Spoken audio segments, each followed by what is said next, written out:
Puji Tuhan, pagi ini judul firman Tuhan, masa hidup manusia.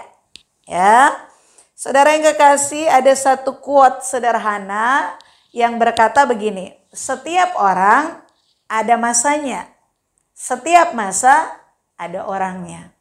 Masa di sini maksudnya waktu. Ya, mari kita sama-sama buka di dalam kitab Pengkhotbah pasal yang ketiga, ayat yang pertama dan ayatnya yang kedua.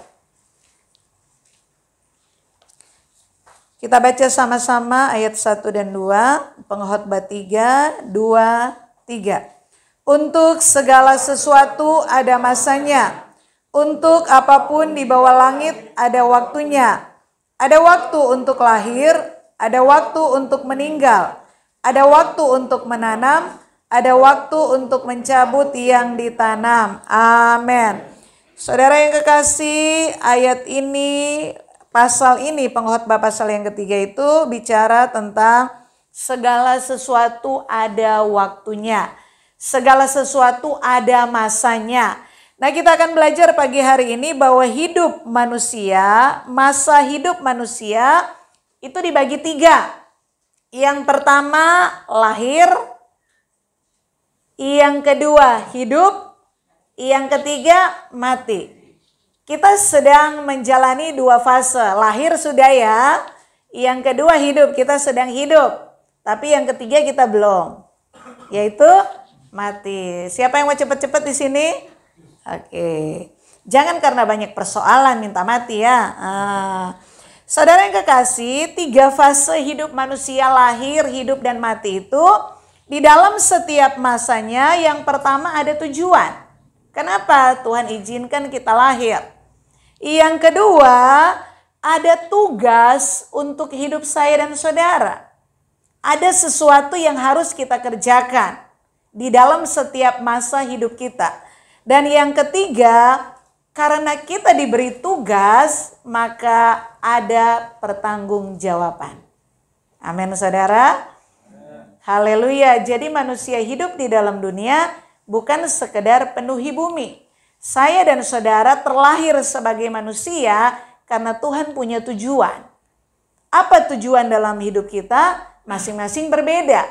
Itulah sebabnya kita harus mencari Tuhan dengan sungguh-sungguh. Supaya waktu kita menemukan Tuhan, kita tahu untuk apa aku dijadikan. Kita menemukan bagian kita, tugas kita apa. Sehingga selama kesempatan untuk hidup, kita melakukan bagian kita dengan baik. Karena di akhir ujung hidup kita, setiap orang harus mempertanggungjawabkan.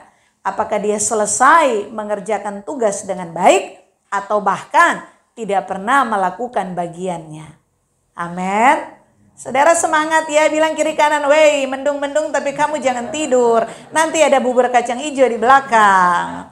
Haleluya. Kita belajar yang pertama, masa yang pertama dalam fase hidup manusia adalah lahir. Kita baca Mazmur 139 ayat yang ke-14, ayat 15, ayat 16. Saya baca untuk kita semua. Aku bersyukur kepadamu oleh karena kejadianku dahsyat dan ajaib. Ajaib apa yang kau buat dan jiwaku benar-benar menyadarinya. Tulang-tulangku tidak terlindung bagimu ketika aku dijadikan di tempat yang tersembunyi. Dan aku direkam di bagian-bagian bumi yang paling bawah. Matamu melihat selagi aku bakal anak. Dan dalam kitabmu semuanya tertulis hari-hari yang akan dibentuk sebelum ada satupun daripadanya. Amin. Saudara yang kekasih, bagian yang pertama kita lihat fase masa hidup manusia yaitu tentang kelahiran. Dari ayat-ayat ini saya mau sampaikan bahwa semua manusia, saudara, suamimu, istrimu, anakmu, siapapun dia namanya manusia, itu bisa lahir ke dalam dunia atas kehendak Allah. Amin. Bilang, saya ada di dunia atas kehendak Allah. Amin. Makanya karena Allah itu besar, Allah itu luar biasa, Allah itu ada dari kekekalan sampai kekekalan, Allah itu sempurna dan Allah itu segala sesuatu yang agung dan mulia, menjadikan saudara ada tujuan. Nah, selama saya dan saudara percaya akan hal ini, kita akan menjadi orang yang bersemangat. Kenapa? Karena kita harus menemukan tujuan kenapa Allah menjadikan saya. Dan yang saya mau katakan dalam poin ini yang pertama, bahwa di mana tempat saudara dilahirkan itu ketetapan Allah. Siapa yang jadi orang tuamu itu Allah yang memilih. Saudara mau lahir dari suku apa, dari negara mana, budaya apa, itu Tuhan yang menentukan. Saudara tidak bisa milih. Tetapi kalau kita percaya Dia Allah yang sempurna, kita harus yakin bahwa ketetapan Tuhan, siapa orang tua saya, suku saya apa, itu yang terbaik untuk hidup saya. Amin. Makanya jangan pernah menyesali, Tuhan kenapa bapak saya pemabuk, Tuhan kenapa mama saya orangnya tidak baik, begini-begini. Gak usah. Karena sebelum saudara lahir, Tuhan sudah tahu siapa orang tuamu. Dan justru Tuhan mengizinkan kamu dilahirkan di situ karena Tuhan punya tujuan. Amin. Yang kedua, selain lingkungan tempat di mana kita dilahirkan, keberadaan kita seperti apa, itu atas seizin Tuhan. Itu ketetapan Tuhan. Saudara mau rambut keriting, itu Tuhan yang tetapkan. Saudara mau rambut lurus, mau rambut merah, mau rambut kuning, hijau. Saudara mau mata bulat, hidung pesek, hidung mancung. Waktu saudara lahir, itu Tuhan tidak nego dulu. Kamu mau mancung ke dalam apa mancung keluar? Kamu mau mata biru apa mata merah? Tidak ada. Itu ketetapan Tuhan. Dan kalau kita percaya Tuhan itu sempurna, Dia menjadikan kita dengan tujuan yang kekal, harusnya kita mensyukuri keadaan hidup kita. Amin. Lihat dirimu dari ujung rambut sampai ujung kaki. Apa yang selama ini saudara tidak syukuri dari bagian tubuhmu? Nah, saudara yang kekasih, selain dari keberadaan kita yang harus kita syukuri, bahwa di dalam diri kita waktu kita lahir, Tuhan sudah perlengkapi. Ya, ada kemampuan-kemampuan, talenta-talenta.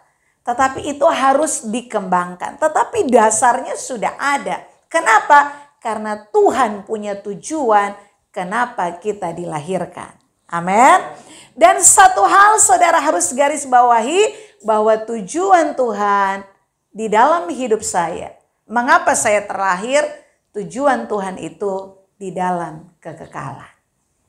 Sebelum semuanya dijadikan, sebelum saya dan saudara lahir, Alkitab firman Tuhan berkata, kita sudah ada di dalam pikiran Allah. Dan Allah merancang, Allah punya tujuan. Untuk apa? Seharusnya jadi seperti apa kita ini. Dan tujuan Allah bukan hanya sekedar kita lahir, kita hidup di dunia ini 70-80 tahun. Tapi tujuan Allah untuk saya dan saudara itu dari kekekalan sampai kekekalan. Amin.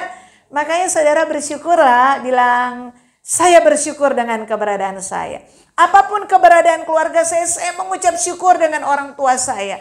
Apapun budaya, latar belakang, suku apa, saya bersyukur ke semuanya. Karena rancangan Allah itu sempurna dan Allah tidak pernah salah. Amin.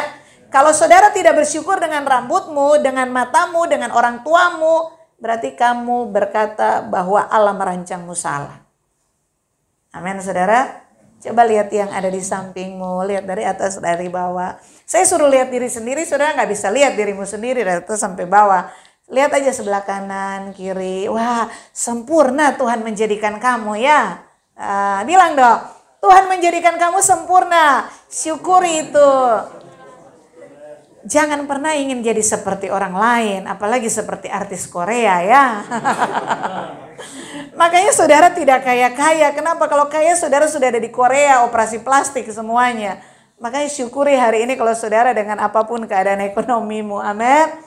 Kalau enggak saudara nanti berulah. Nah saudara yang kekasih, masa hidup yang kedua adalah kita hidup. Setelah lahir kan ada yang diizinkan untuk hidup. Mari kita baca Mazmur 90 ayat 12. Ini ayat yang Ditulis oleh Musa. Kita baca sama-sama ayat yang ke-12. 1, 2, ayat yang ke-10. Mazmur 90 ayat 10 itu, bukan ayat 12. 2, 3. Masa hidup kami 70 tahun, dan jika kami kuat 80 tahun. Dan kebanggaannya adalah kesukaran dan penderitaan. Sebab berlalunya buru-buru dan kami melayang lenyap. Amin. Saudara yang kekasih, rata-rata umur hidup manusia menurut ayat ini 70-80. Selebih dari itu kesusahan. Saudara mau minta sampai umur berapa? Hah? Saudara mau minta umurmu sampai umur berapa? 80, 90, 100? Enggak apa-apa minta sampai 100 tahun, enggak masalah. Yang penting tetap produktif. Jangan hidup tua menyusahkan orang. Ya. Jangankan tua Bu Pendeta, dia masih muda aja sudah menyusahkan orang. Bayangkan kalau dia tua sudah sulit untuk berubah. Nah, yang saudara harus garis bawahi bahwa batas umur hidup manusia itu ada. Kita hidup dalam keterbatasan usia. Saudara mau nge-gym, mau olahraga tiap hari, mau tidak makan lemak, tidak makan minyak, satu waktu tetap mati juga. Tetapi jangan berpikir, saya makan gorengan, tidak makan gorengan, tetap mati, ya makan aja. Saya sehat, saya sakit, ya tetap mati juga. Saya olahraga, nggak olahraga, satu waktu juga mati. Jangan berpikir pendek seperti itu. Kalau saudara olahraga, saudara yang sehat, ya.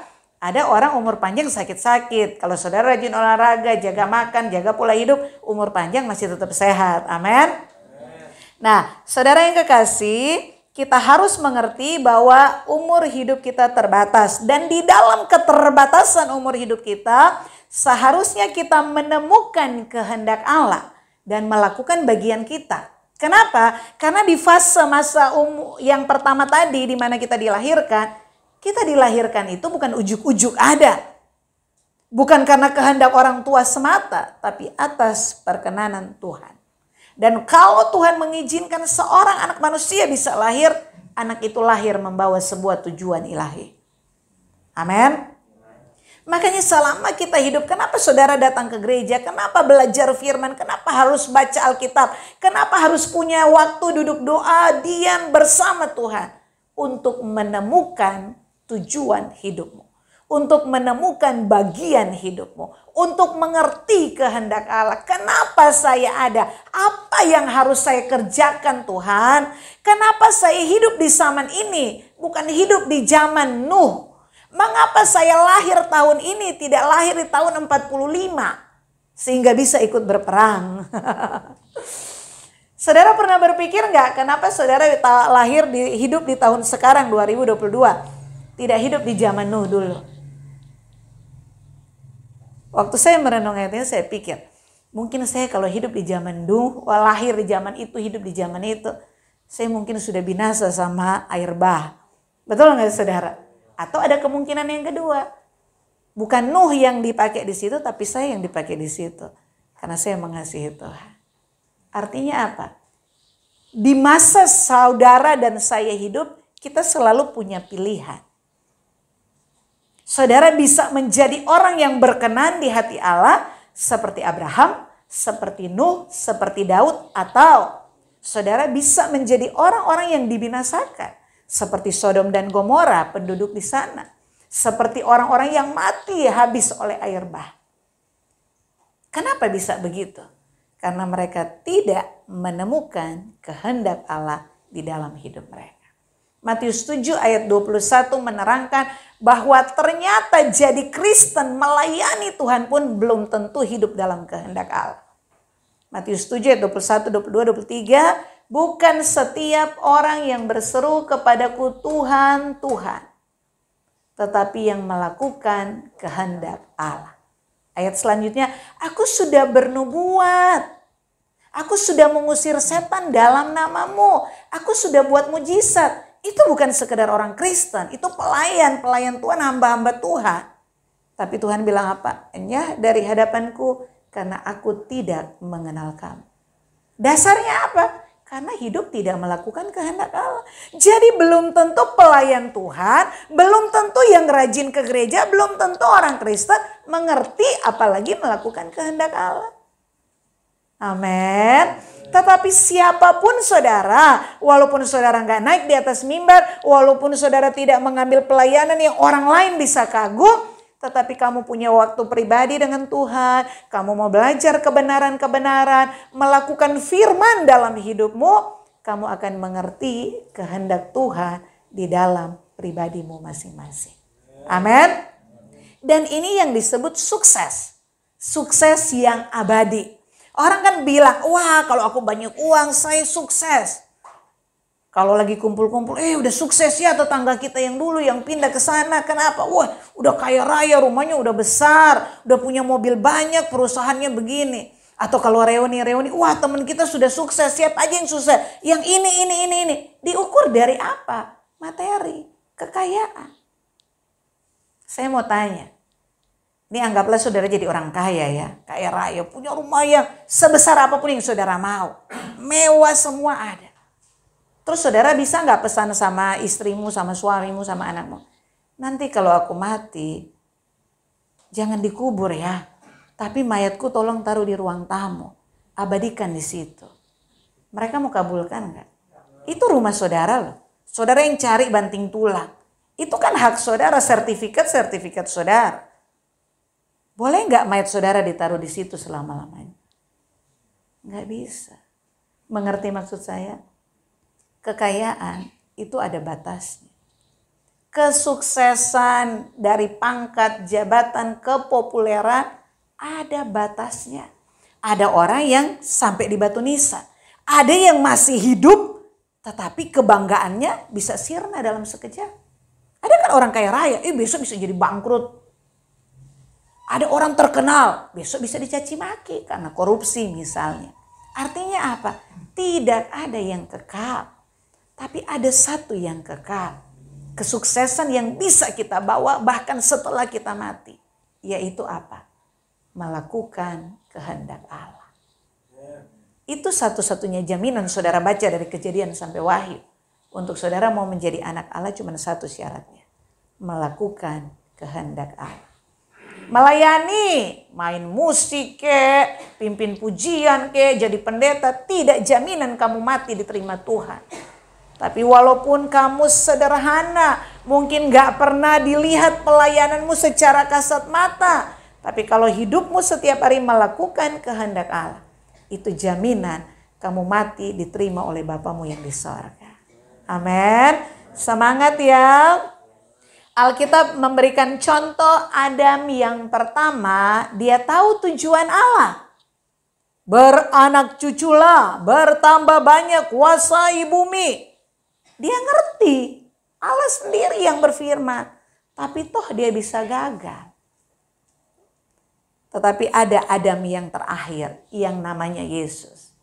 Dia berkata apa? Aku hidup hanya untuk melakukan kehendak Bapa dan menyelesaikan pekerjaan yang diberikan Bapa kepadaku. Makanya begitu dia ada di atas kayu salib, sebelum nafas terakhir, Yesus berkata apa? Sudah selesai. Tetelestai. Dia sudah menyelesaikan bagiannya. Ya, itu kan Tuhan, Allah yang menjadi manusia. Rasul Paulus manusia seperti saya dan saudara. Masih hidup, dia berkata apa? Dalam tulisannya di Alkitab. Aku sudah menyelesaikan pertandingan dengan baik. Aku sudah mencapai garis akhir. Dan sekarang aku yakin mahkota itu menanti. Masih hidup loh saudara. Tapi dia tahu dia sudah bekerja keras melakukan bagiannya. Hidup menurut kehendak Allah. Amin. Di dalam Kisah Para Rasul, Daud ditulis orang yang berkenan. Kalau saudara baca pemazmur, tulisan-tulisan yang berbicara tentang Raja Daud, dia adalah orang yang berkenan di hatinya Allah. Allah menemukan orang yang berkenan di hati Allah. Saudara temukan jawabannya di Kisah Rasul. Kenapa? Karena Daud melakukan bagiannya pada zamannya. Amin. Ada masa hidup kita jadi anak-anak. Anak-anak itu dituntut apa sih? Segala sesuatu masih dibantu, masih ditolong. Tetapi ada masa kita hidup, kita jadi remaja. Ada masa kita hidup, kita jadi pemuda, kaum wanita. Ada masa hidup, kemudian kita menjadi orang tua. Nah, dalam setiap masa hidup kita, dari anak-anak jadi remaja, jadi orang tua, kemudian jadi lansia, itu kan ada tahapan-tahapannya. Dan setiap masa itu ada pekerjaan yang harus kita temukan kehendak Allah di dalamnya apa, dan kita harus melakukannya. Contohnya begini, kalau anak-anak muda, dia punya semangat. Dia bisa main futsal, dia bisa main sepak bola, dia bisa lari ke kiri, ke kanan. Kalau sudah lansia, jangankan lari. Berdiri aja sudah nggak bisa, duduk aja di kursi roda. Untuk kita efektif di dalam pelayanan, bentuk apa saja, itu terbatas. Dan kita harus menemukan usiaku remaja, apa bagianku? Usiaku sekarang kaum muda, apa bagianku? Sekarang usiaku sudah kepala 4, apa bagianku? Sekarang usiaku 50, apa bagianku? Sekarang usiaku 70, apa bagianku? Temukan bagianmu di fase-fase hidup. Dan lakukan dengan maksimal. Maka kamu akan menjadi orang-orang yang berguna bukan hanya untuk dirimu tapi untuk orang lain. Karena manusia itu diciptakan bukan untuk dirinya sendiri. Kita diciptakan karena Allah punya tujuan. Tujuannya apa? Supaya Allah dipermuliakan lewat hidup kita. Bagaimana Allah dipermuliakan lewat hidup saya dan saudara? Ketika hidup kita bermakna bagi orang lain. Ketika hidup kita bermanfaat bagi orang lain. Orang gak bisa makan cuma 1 bungkus nasi. Kita bisa berbagi. Jangan berpikir aku berdampak kalau aku jadi orang terkenal. Sehingga setiap kalimatku itu bermanfaat. Gak usah tunggu terkenal. Mungkin sampai mati tidak ada yang mengenal saudara. Tapi hari ini dalam hal kecil. Apa yang bisa kamu lakukan untuk sesamamu? Buka mata lebar-lebar. Kadang sesama kita tuh cuma perlu telinga kita. Kadang sesama kita tuh perlu hati kita. Kadang sesama kita tuh butuh waktu perhatian kita. Tapi memang ada juga sesama yang membutuhkan bantuan uang kita. Ketika kita mengerti kenapa Tuhan tempatkan mereka. Ketika kita mengerti kenapa kok aku tergerak menolong dia. Kita tahu itu kehendak Allah. Dan ketika kita melakukannya, jangan dengan sungut-sungut tapi dengan tulus hati terbuka, itu kita melakukan kehendak Allah. Itu kita jadi orang yang berkenan di hadapan Allah. Amin. Jadi setiap hari saudara peka, siapa yang saudara temui, kejadian-kejadian apa yang Allah izinkan, semua ada maksud. Untuk apa? Untuk kamu menemukan kehendak Allah dalam hidupmu dan kamu lakukan apa yang menjadi bagianmu. Amin. Hidup jadi indah kalau seperti itu saudara. Kita udah belajar minggu lalu. Setiap peristiwa tuh tidak ada yang terjadi dengan kebetulan. Kalau saudara ada di dalam rencana Allah, semua Allah rangkai untuk mendatangkan kebaikan dalam hidup saya dan saudara. Amin. Kan ada lagu, kau rangkai air mata jadi permata. Ya. Nah, fase hidup yang ketiga adalah mati. Ibrani 9 ayat 27 berkata bahwa manusia hidup satu kali kemudian ditetapkan untuk mati. Yang saya mau baca 2 Korintus 5 ayat yang ke-10. Mari kita baca ayat ini bersama-sama. 2 Korintus pasal yang kelima. Ayat yang ke-10. Sebab kita semua harus menghadap tahta pengadilan Kristus. Supaya setiap orang memperoleh apa yang patut diterimanya. Sesuai dengan yang dilakukannya dalam hidupnya ini. Baik ataupun jahat. Makanya tidak ada CCTV. Tetapi saudara harus tahu mata Tuhan ada di mana-mana. Saudara sendirian pun mati lampu gelap gulita, Tuhan tetap melihat hidupmu. Kenapa? Semua perbuatanmu bukan hanya yang baik, Tetapi yang jahat sekalipun semua dicatat, ditulis. Untuk apa? Untuk kita mempertanggungjawabkan ketika kita mati. Amin. Amin. Bilang sebelah kiri kanan, makanya hidup hati-hati. Ada penghakiman yang akan menentukan kekekalan. Wah, luar biasa. Kalau saudara mengerti tadi fase hidup yang pertama, kita lahir. Ketika kita jepret lahir, kita membawa tujuan ilahi. Masa hidup yang kedua, Tuhan izinkan kita hidup. Ada yang 30 tahun, 40 tahun, gak masalah umur berapa. Tetapi dalam kesempatan kita hidup, mari berkarya. Mari lakukan sesuatu yang berguna bagi sesama. Yang berguna bagi sesama itu apa? Tanya apa kehendak Allah. Supaya yang kamu lakukan yang bermanfaat bagi sesama itu punya dampak sampai di kekekalan. Dan perbuatanmu yang kamu lakukan itu ketika kamu masuk masa hidup, masa yang ketiga, masa hidup manusia, fase hidup yang ketiga itu kematian, saudara akan menerima upahnya. Itulah sebabnya selama kita hidup 70-80 tahun, kalau sampai 80 pun, kita harus mematikan daging kita sebelum tubuh kita mati. Makanya kan ada istilah mati sebelum mati. Maksudnya sebelum kamu dikubur, mati dikubur, kamu masih hidup, matikan segala keinginan daging. Kenapa? Kalau keinginan daging, pengen ini, pengen itu, keinginan mata, keangkuhan hidup masih menguasai dirimu, matamu tidak akan pernah melihat kebutuhan sesamamu.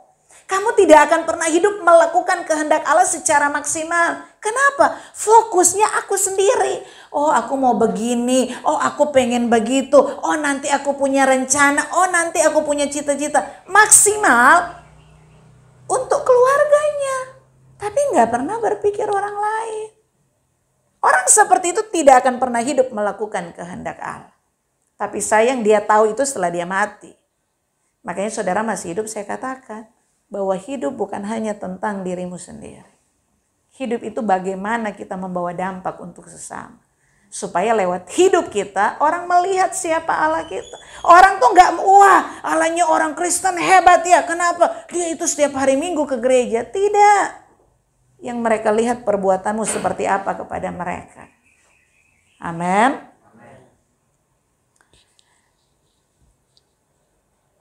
Kita akan menggenapi rencana kekal Allah. Manusia yang terlahir di dalam dunia, maaf mungkin ada yang cacat, mungkin ada yang lahir dari keluarga yang bukan miskin, sangat miskin. Mungkin dari suku yang kata orang tidak baik, apapun itu. Percayalah bahwa Tuhan punya rancangan, tujuan. Dan tujuan Tuhan itu sampai di kekekalan.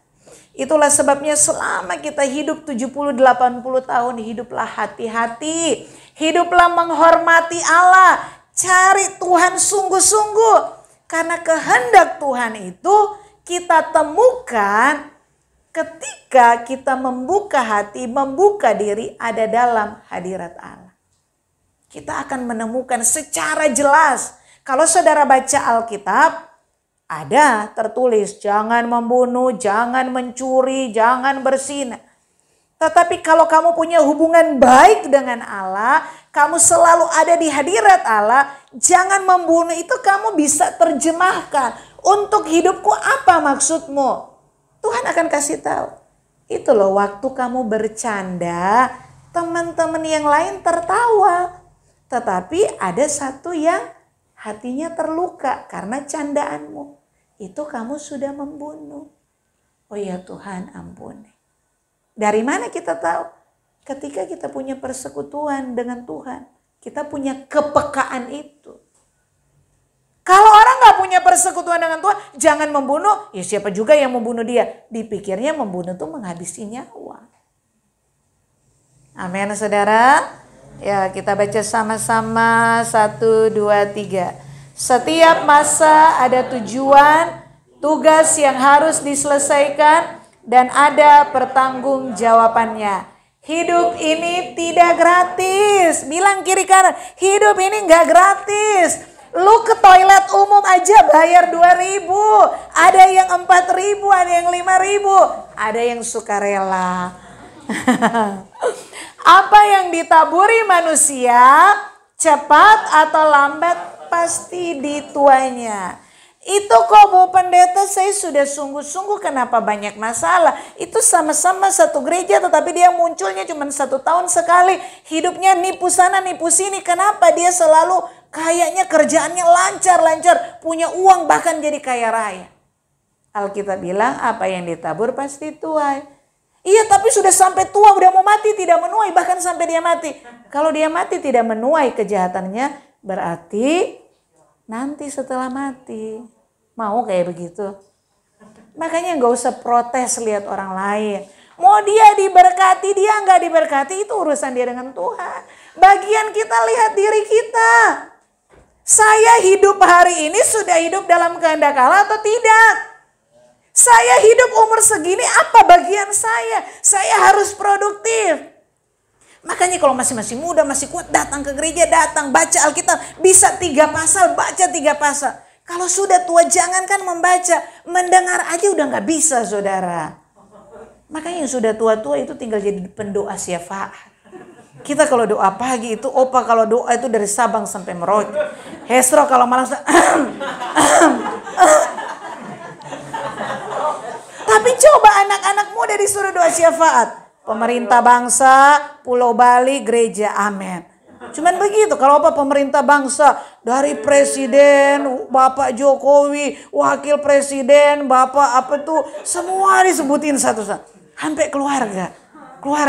Kalau disebutin, Tuhan tolong Benaya, tolong Om Win, Tante Wiwin, Mika yang lagi sekolah di luar negeri.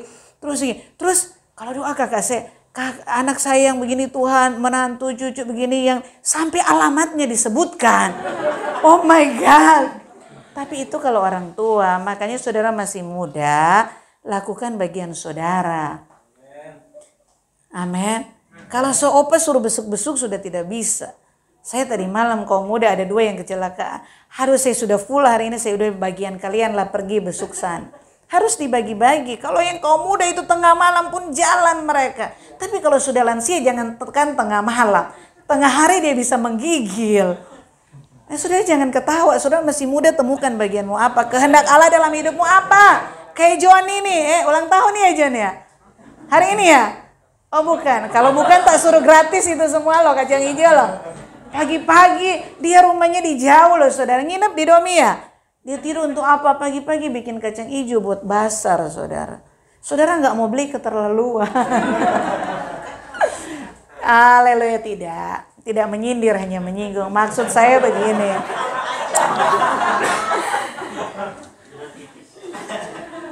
Hiduplah untuk kekekalan. Fokus minta dicelikan sampai kekekalan. Sehingga apapun yang saudara lakukan hari ini, saudara tahu dampaknya sampai di kekekalan. Amin. Hidup kita hanya satu kali, hidup tidak gratis. Apa yang kamu tabur akan kamu tuai. Berdampaklah sampai di kekekalan. Tuhan memberkati, mari kita bangkit berdiri.